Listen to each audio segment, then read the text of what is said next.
جمال الوجود بذكر الإله وتصفو الحياة بنور هداه. بے حیائی کا ایک عالمی دن منایا جاتا ہے جسے ویلنٹائن ڈے کہا جاتا ہے، تو یہ دن یہود و نصارہ کا ایجاد کرتا ہے، مسلمانوں کا ایجاد کرتا نہیں ہے. نہ ہی ایک مسلمان یہود و نصارہ کو سپورٹ کرتا ہے، نہ ہی ان کے عقائد و نظریات کے پیچھے چلتا ہے، کیونکہ ہمارے سامنے پاک پیغمبر علیہ السلام کی وہ حدیث ہے جس میں آپ صلی اللہ علیہ وآلہ وسلم نے ارشاد فرمایا کہ جو آدمی جس قوم کی مشابہت اختیار کرے گا قیامت کے دن اس کا حشر اسی قوم کے ساتھ ہوگا. تو لہٰذا میں بھی نہیں چاہتا اور آپ بھی نہیں چاہتے، بلکہ عالم اسلام میں رہنے والا ہر مسلمان یہ نہیں چاہتا کہ اس کا حشر یہود و نصارہ کے ساتھ ہو. تو دوستو، بلکہ ہمارے قرآن پاک میں تو اللہ تعالیٰ نے یہ ارشاد فرمایا ہے ان الذین یحبون ان تشیع الفاحشۃ فی الذین آمنوا لهم عذاب الیم فی الدنیا والآخرہ، کہ جو آدمی یہود و نصارہ کی مشابہت اختیار کرتا ہے، ان الذین یحبون ان تشیع الفاحشۃ فی الذین آمنوا لهم عذاب الیم فی الدنیا والآخرہ، کہ جو لوگ دنیا میں ایمان والوں میں بے حیائی پھیلانا چاہتے ہیں تو ان کے لیے فی الدنیا والآخرہ، دنیا اور آخرت میں دردناک عذاب ہے.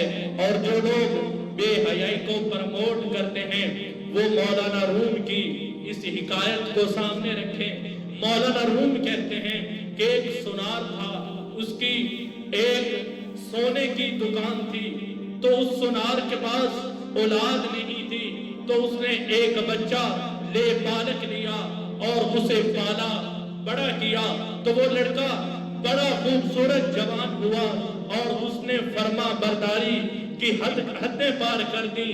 وہ سونار اور اس کی بیوی کی بہت زیادہ عزت و تکریم کرتا.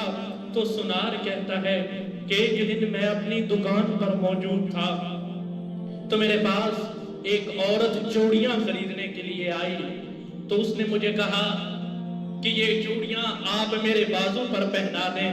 تو سونار کہتا ہے کہ میں نے جب اس کے بازو پر چوڑیاں پہنائی تو میرے دل میں غلط خیال آ گیا. میرے دل جو ہے اس کے اوپر شیطان کا غلبہ ہو گیا. تو خیر وہ عورت چلی گئی، لیکن میرے دل کے اندر وہی غلط خیالات موجود تھے. تو میں گھر گیا. گھر میں جب داخل ہوا تو میری بیگم مجھ سے کہنے لگی کہ آج بہت افسوس ہوا ہے. سونار نے پوچھا کیا بات ہے؟ کہنے لگی کہ وہ لڑکا اگرچہ لے بالغ تھا لیکن میں نے تو اسے اپنے بچوں کی طرح ہی پالا. آج اس نے میرے ہاتھ کو پکڑا ہے اور اس کی نیت صاف نہیں تھی، اس کی نیت میں جو ہے کھوٹ تھا.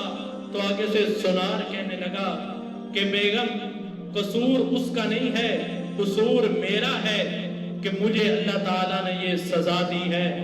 آج میں نے ایک عورت کا ہاتھ غلط نیت سے پکڑا ہے تو اللہ تعالیٰ نے مجھے سزا دی ہے. یاد رکھیں، اگر ہم کسی کی بہن کو پھول پیش کرتے ہیں، آپ کسی کی بہن کو پھول پیش کرو گے تو کل آپ کی بہن کو اگر کوئی پھول پیش کرے تو آپ پر کیا گزرے گی؟ اللہ تعالیٰ کا فیصلہ قرآن مجید میں اٹل اور واضح ہے. الخبیثات للخبیثین والخبیثون للخبیثات والطیبات للطیبین والطیبون للطیبات، کہ ناپاک مردوں کے لیے ناپاک عورتیں ہیں اور نیک مردوں کے لیے نیک عورتیں ہیں. تو لہٰذا نبی صلی اللہ علیہ وسلم نے فرمایا کہ حیا جو ہے وہ ایمان کا حصہ ہے. تو اس لیے حیا کو قائم رکھیں اور ان چیزوں سے بچیں جو دنیا میں بے حیائی پھیلانے کا باعث بنتی ہے، اور ہرگز بھی یہود و نصارہ کی مشابہت اختیار نہ کریں. مہذب قومیں اپنے دین کو، اپنے اسلام کو دیکھ کر چلتی ہیں، وہ یہود و نصارہ کے پیچھے ہرگز نہیں چلتی. تو اس لیے ان چیزوں سے دور رہیں. اللہ تعالیٰ عمل کی توفیق عطا فرمائے.